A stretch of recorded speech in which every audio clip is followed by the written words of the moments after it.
Dalawa ng magkahiwalay na insidente ng pagtakas matapos magpakarga ng gas ang naitatala.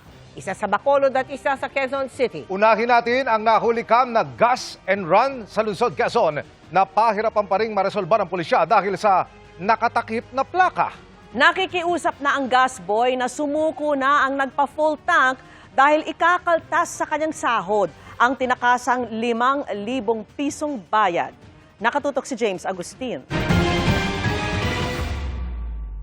Makikita sa CCTV ang pagdating ng isang multipurpose vehicle sa gasolinahang ito sa southbound lane ng EDSA sa Quezon City mag-alauna na madaling araw noong linggo. Nilapitan siya ng pampatendan. Bahagyang nagbukas ng pinto ang driver. Doon na kinargahan ng diesel ang sasakyan.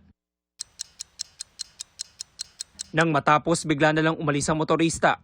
Sinubukan pa siyang pahintuin ng pampatendan at kinalampag ang bintana ng sasakyan.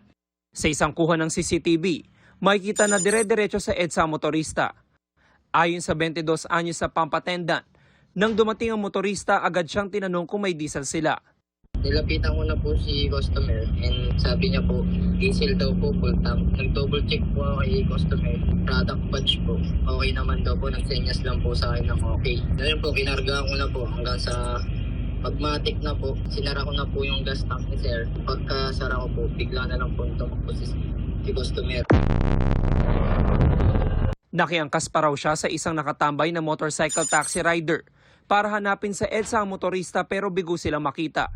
Umabot sa 5,196 pesos and 45 centavos na halaga ng diesel ang naikarga na hindi binayaran ng motorista. Ang masaklap ayon sa pampatendan, ibabawas ito sa kanyang sahod. Sa akin po, binawas yan. Pumirma po ako ng deduction letter po. Sobrang hirap po sir. May anak po kasi ako nagdedede, gagatas. Pati sobrang abala rin po sa istasyon namin sir. Nai-report na ang insidente sa Laloma Police Station. Nagsasagawa na sila ng follow-up operation. Kahit may kuha ng CCTV, hindi malinaw ang plate number na nasa harapan ng sasakyan. Ang plaka naman sa likurang bahagi may takip na tela.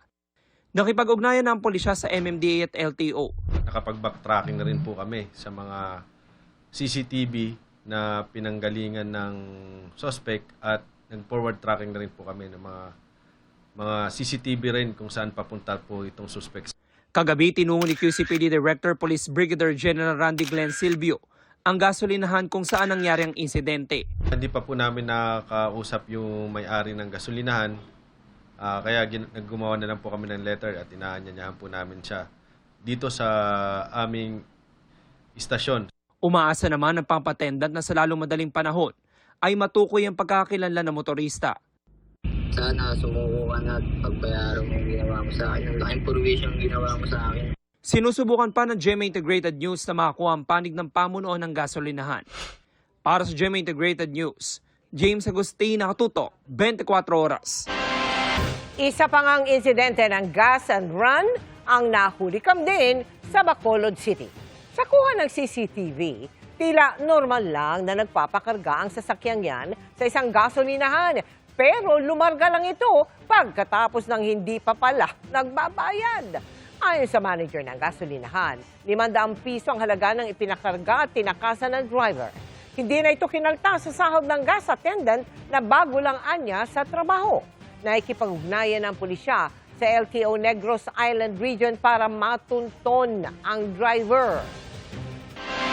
Semana Santa sa darating na linggo pero meron daw maasahang ginhawa.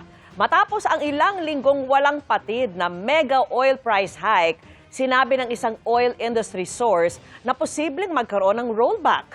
Pero para lang ito sa gasolina dahil ang presyo ng diesel, inaasahan pa rin tuloy ang pagtaas. Nakatutok si Maki Pulido. Sa unang pagkakataon sa loob ng ilang linggo, magkakaroon daw ng rollback sa presyo ng gasolina. Sabi kasi ng isang oil industry source, maaring asahan ang 1 to 2 pesos na pagbaba ng presyo sa susunod na linggo. Paliwanag niya, maaasahan ng rollback dahil bumaba na daw ng $4.88 ang kada bariles ng gasolina batay sa Mean of Platts Singapore o MOPS average. Ginagamit ang MOPS sa pagpresyo ng petrolyo sa Pilipinas. Pero may isa ring source mula sa isang oil company na nagsabi naman na hindi rollback kundi price hike ang maaasahan na pwede pang umabot ng 3 pesos kada litro. Pero pagdating sa diesel na gamit ng karamihan ng mga tsuper sa pampublikong sasakyan, tila wala pa ring patid ang pagtaas ng presyo.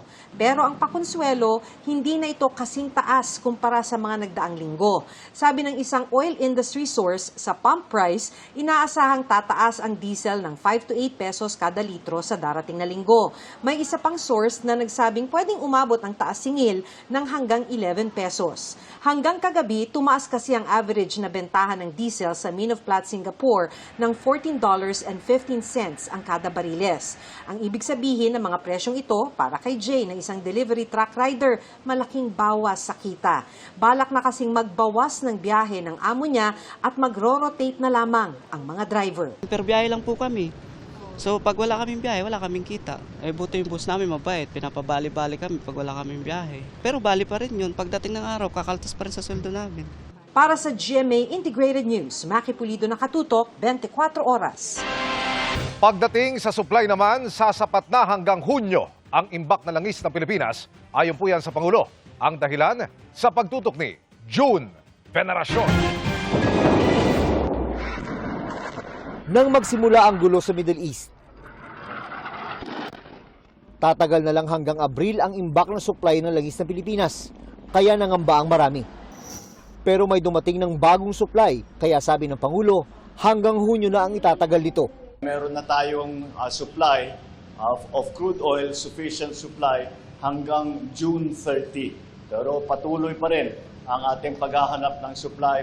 Kasabay niyan ay nakatuon din ang gobyerno sa paghahanap ng paraan para mabawasan ang epekto ng pagmahal ng petrolyo. Naideklara na ang State of National Energy Emergency at naisabatas na ang pagbibigay sa kanya ng kapangyarihang tapyasan o suspindihin ang oil excise tax. Ang isinusulong naman ng ilan na ibasura ang oil deregulation law, pinag-aaralan pa.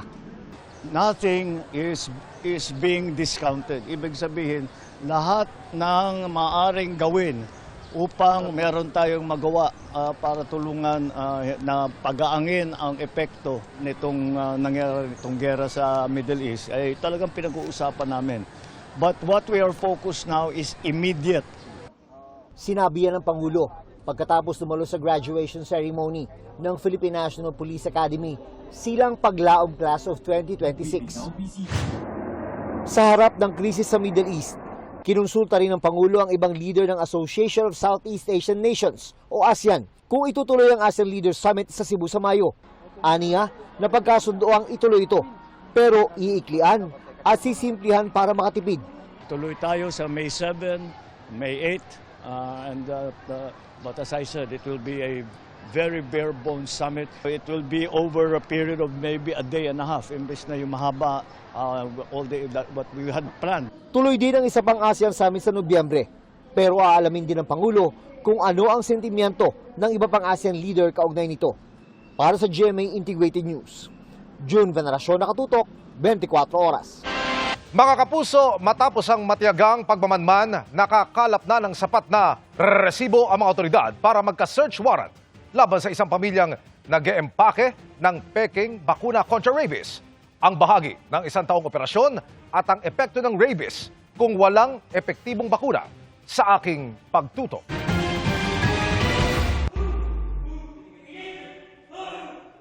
Matinding takot o phobia sa hangin at sa tubig. Walang tigil sa pangingisay, paglalaway at pagwawala. Ang mga ganyang sintomas kung umabot na sa utak ang nakakamatay na rabies virus. Pinakintulutang madokumento ng team ng resibo ng isang pagamutan sa Maynila. Sa ganyan, aabot ang pasyenteng nakagat ng isang rabies-infected na hayop kung hindi agad maturukan ng bakuna. O kung maturukan ng bakunang peki pala o kaya na may expired na. Kaya nakaalarma ang natanggap na sumbong ng resibo na nagre-repack umano ang isang pamilya ng hindi rehistradong anti-rabies vaccines para ibenta. Yes, malaki to. Kasi public hazard everyday ito eh. Maraming sigurong naturukan o nagamit tong bakuna na ito. These vaccines are very harmful. So ito pong mga vaccine na ito ay maaaring mag-cause ng death. Matapos idulog ng resibo sa NBI at FDA, kinailangan ng mga otoridad na kumalap ng malalakas na ebidensya bago mag-apply ng search warrant. hindi madali ang naging proseso at pagmanman. October 2025 kasama ang resibo nang magsimulang magmanman ng NBI sa lugar. Lumabas ang isang lalaki mula sa bahay ng seller na may bitbit na styro box na isinakay sa nakaparadang e-trike. Pumunta ang lalaki sa isa pang bahay na ilang metro lamang ang layo mula sa target location. Bumaba ang NBI agent para lapitan ng lalaki at silipin ang laman ng kahon. Ano yung mga laman, sir?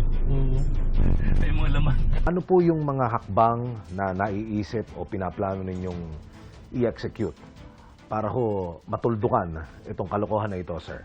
Pwede ako mag-apply ng search warrant. However, yung search warrant medyo may kunting challenges kasi kailangan natin establish yung sequence ng event na magpapatunay para may mga ebidensyang may lalatag kayo sa korte pag-apply ng search warrant. March 19, bitbit ang search warrant na ibinaba ng korte. Ikinasa na ang malawakang operasyon ng pinagsabi na puwersa ng NBI, DDD, FDA at iba pang departamento ng NBI kasama ang resibo. NBI! Pero napakagandang counterfeit talaga. Kaya ang daming naloloko. Sir, nakakaya po sa kapitbahay. Ay, nakakaya din po kasi ginagawa ninyo. Saan pinakamalayo, ma'am? Candelaria, Quezon. Nako, sir. Laguna, Alaminos. Bulacan, Dagupan. Bohol. Tagbilaran. Butuan City. This is in Mindanao. Abangan ang special report ng resibo ngayong linggo. Makakatanggap ng rebate o balikbayan ang ilang customer ng Maynilad sa Abril. Pero para lang ito sa mga naapektuhan ng water service interruption noong Pebrero sa bahagi ng Bacoor sa Cavite, gayon din sa mga lungsod ng Parañaque, Las Piñas at Muntinlupa. Katumbas ng mahigit 400 piso ang rebate na matatanggap ng bill o sa bill ng mga kwalipikadong customer sa susunod na buwan. Ang naturang balikbayan ay kasunod ng ipinataw na multa ng MWSS Regulatory Office sa Maynilad. Bumulusok sa panibagong all-time low ang halaga ng piso kontra dolyar. Nagsara ang palitan kanina sa 60 pesos and 55 centavos kada dolyar. Bago yan, sumadsad pa sa 60 pesos and 57 centavos ang kada dolyar sa intraday trading. Ito na ang pinakabagong record low sa kasaysayan kasunod ng naitala noong Lunes, March 23. Sa halip na 5.6, 5.10 na umano ang interes ng dalawang nagpapautang sa Pasay City. Nanakit pa sila ng sinisingil kaya inaresto. Nakatutok si John Consulta. Kalaboso sa intrepid operation ng NBI Special Action Unit ang dalawang Indian sa coffee shop na ito sa Pasay City. Na-recover sa dalawa ang marked money na binayad sa kanilang ginawang panginigil. Ayon sa NBI, ang simpleng pautang ng mga suspect naging komplikado nang biglang itinaas ang interes sa nakakalulang rate. May mga Indian nationals na binibiktima yung kapwa nila Indian nationals. Ang pautang nila hindi nga 5.6, 5.10 na eh. Sobra-sobra na yung pautang hanggang hindi na mabayaran. Yung passport ng ginawang collateral, ayaw ibalik yung passport. Ang masama nito, may kaibigan tong nangungutang na pati yung passport niya ay kinuha at hindi binalik. Sumbong ng mga biktimang Indian din. Matinding pananakit ang inabot niya sa kanyang mga kabayan nang di niya makompleto ang bayad sa interes ng utang na lumobo na ng tuluyan. They used to slap me and they used to punch me. Even I had shoulder markings also. They also use sticks? Yeah. Where did they use the sticks? On my legs. Till it bruises, they hit me with the stick. When I tried to tell them why should I pay the money when I don't owe you anything, they started giving me death threats, coming to my house. So I was not even able to stay in my house. Sinampahan na ng reklamong physical injuries, grave threats at extortion ang dalawang inarestong dayuhan na wala pang pahayag.